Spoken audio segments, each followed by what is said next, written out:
arus arah itu ada beberapa subbab. Cuman untuk pertemuan kali ini kita akan belajar 3 subbab aja yang ada dalam bab listrik arus arah, yaitu kita akan belajar arus listrik, hambatan ohmik dan non-ohmik, hambatan jenis.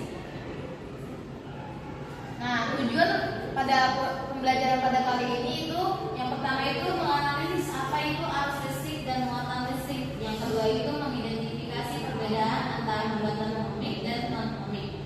Dan yang terakhir itu menganalisis faktor-faktor yang mempengaruhi hambatan jenis.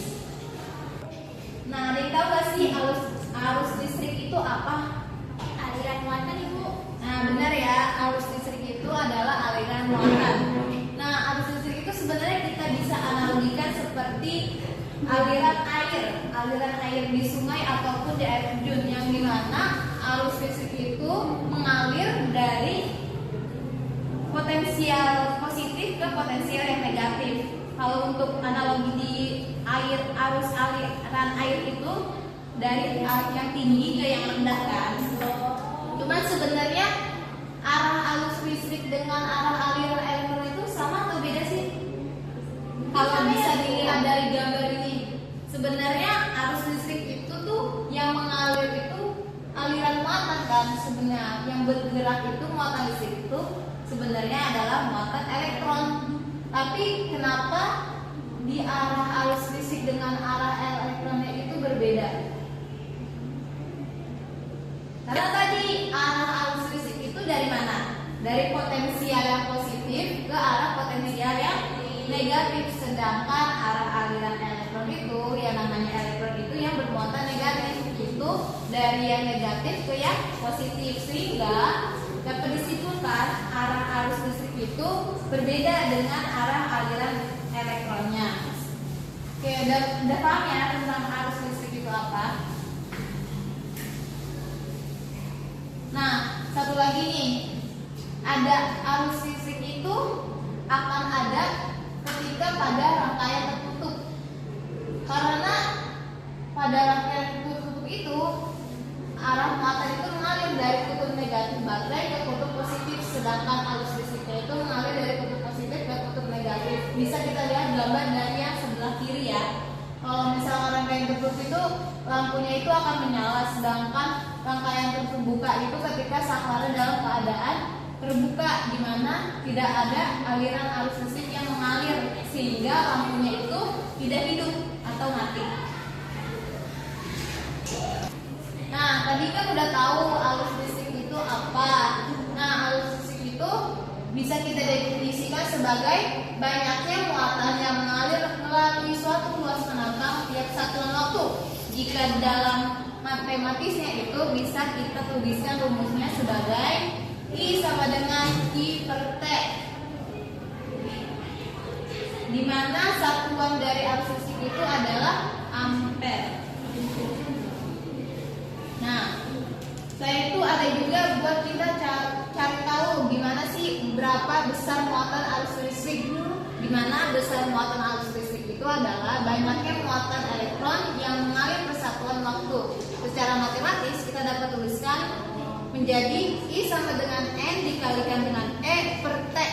N-nya itu banyaknya muatan elektron dan E-nya itu muatan elektronnya.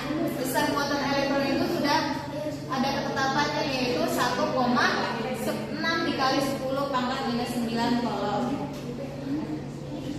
Selanjutnya itu ada hambatan ohmik dan non-ohmik. Apa sih hambatan? Sebelum kita lanjut ke hukum Ohm, ini tuh hukum Ohm, kita perlu tahu juga hambatan ohmik dan non-ohmik itu apa.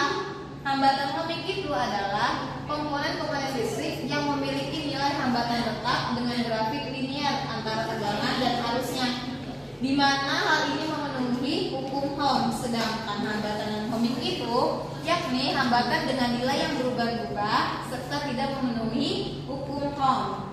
Kita balik lagi ke tadi hukum Ohm. Ada yang tahu nggak sih kalau dalam rangkaian elektronika itu hambatan itu biasanya nama komponen elektronikanya itu apa disebutnya? Nah, benar ya, resistor. Di mana resistor itu adalah komponen elektronika yang berfungsi untuk membatasi arus listrik yang mengalir pada rangkaian, di mana sebuah resistor itu memiliki nilai resistansi atau hambatan dengan satuannya ohm. Nah, pada tahun 1789 sampai 1854 ditemukan oleh George Simon Ohm itu menemukan hubungan antara tegangan, arus dan hambatannya, atau biasa dikenal dengan hukum Ohm, di mana hubungan antara tegangan, arus dan hambatannya itu adalah berbanding lurus. Bisa kita lihat dari persamaan hukum Ohm tersebut, yaitu V sama dengan I dikalikan dengan R-nya. Tadi itu kan udah tahu tuh tentang hambatan ohmik dan non-ohmik.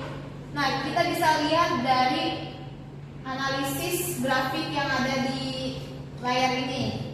Nah, gambar pertama itu menunjukkan grafik konduktor ohmik, dan yang kedua itu dioda semikonduktor, yang ketiga itu lampu filamen, dan yang keempat itu semikonduktor. Coba dari pengertian tadi yang mana saja yang grafik yang termasuk ke dalam hambatan ohmik? Ada yang tahu nggak? Kan tadi itu gambarnya itu menunjukkan grafik yang linier antara tegangan dengan arusnya. Ayo, yang mana grafik yang menunjukkan grafik hambatan ohmik? Pertama itu. Nah, benar ya, gambar yang pertama karena dilihat dari gambar grafiknya itu linear atau lurus antara hubungan tegangannya dengan arus listriknya. Sedangkan yang lain seperti dioda semikonduktor, lampu filamen, dan semikonduktor itu termasuk ke dalam grafik hambatan non-ohmik karena hubungan antara tegangan dengan arusnya itu tidak linear. Nah, tadi kan udah tentang hambatan ohmik dan non-ohmik. Sekarang masuk ke dalam materi hambatan jenis, di mana hambatan jenis ini adalah besaran fisik yang menyatakan karakteristik kawat dalam kelistrikan, dikenal dengan hambatan jenis atau disimbolkan dengan Rho, yaitu hambatan yang dimiliki oleh sebuah kawat pengantar persatuan luas penampang. Nah, untuk persamaan dari hambatan jenis itu kita bisa tuliskan sebagai R sama dengan Rho dikalikan dengan L per A, di mana R-nya itu adalah hambatan, Rho-nya itu hambatan jenis, L-nya itu panjang kawat, dan A-nya itu luas penampang. Nah, hambatan jenis ini tuh, jenis konduktor itu bergantung pada suhu, di mana semakin besar perubahan suhu, maka hambatan jenisnya semakin besar. Sedangkan pada bahan semikonduktor sebaliknya, semakin besar suhu, maka semakin besar perubahan suhu, maka hambatan jenisnya akan semakin kecil. Hambatan jenis dinamakan dengan Rho karena pengantar umumnya bergantung terhadap perubahan suhunya. Atau dapat kita katakan hubungannya dengan persamaan R sama dengan R0 dalam kurung 1 ditambahkan dengan alfa dikalikan dengan perubahan suhunya atau delta T.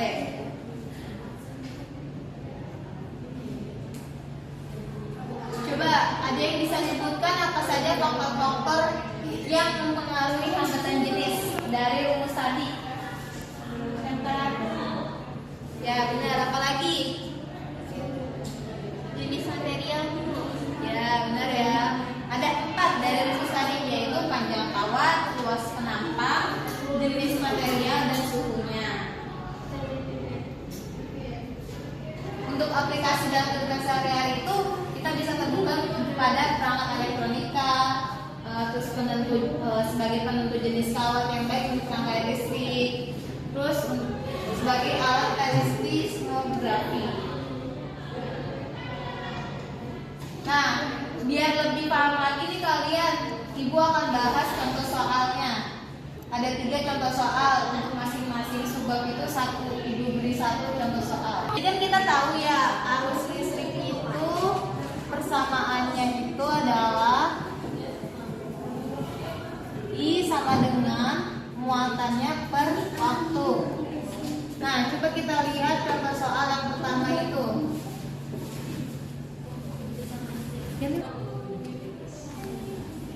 Contoh soal yang pertama itu kan diketahui jika muatan listrik sebesar 15 kolom mengalir melalui suatu pengantar selama 5 detik. Berapakah besar arus listrik yang mengalir?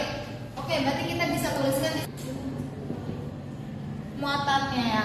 Muatannya itu Ki 15 kolom dan pada waktu 5 second ya, 5 detik.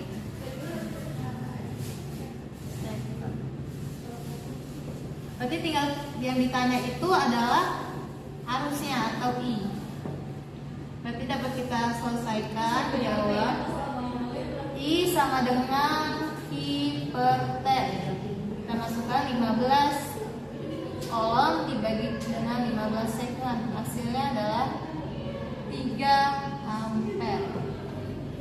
Gimana, ada paham? Contoh soal yang kedua itu tentang hukum Ohm. Di mana tadi hukum Ohm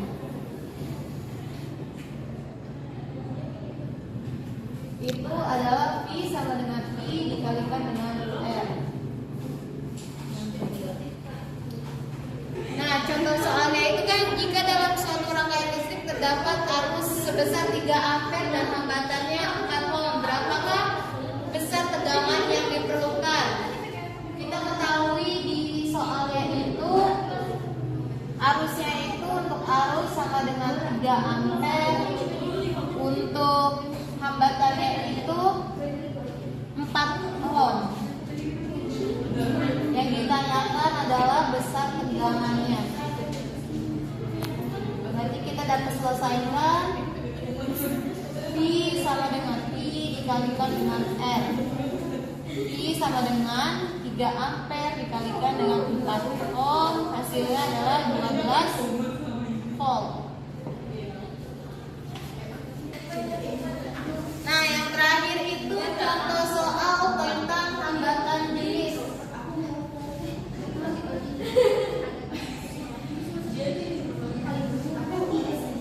Hambatan jenis itu tadi kita tahu rumusnya itu R sama dengan ρ dikalikan dengan L per A-nya. Nah, buat contoh soal yang ketiga itu diketahui sebuah kawat tembaga memiliki panjang 2 meter dan luas penampangnya 0,5 mm persegi. Jika hambatan jenis tembaga adalah 1,7 dikali 10 pangkat minus 8 ohm, hitunglah hambatan kawat tersebut. Berarti kan diketahui itu panjang dari kawatnya itu 2 meter dan untuk luas penampangnya itu 0,5 mm persegi. Untuk hambatan jenis kawat tembaganya itu 1,7 dikali dengan 10 pangkat minus 8 ohm. Hasilnya itu 6,8 kali 10 pangkat minus 2 ohm untuk hambatan kawat tersebut ya. Oke. Nah, tadi kan Ibu sudah jelaskan. Selanjutnya itu kalian latihan soal. Latihan soal itu juga ada 3 soal masing-masing untuk materi arus jenis 1 dan hukum Ohm 1 dan hambatan jenisnya itu 1. Oke, Ibu jawabannya 6. Coba pada lihat. Oke, benar ya. Yang ditanyakan adalah muatan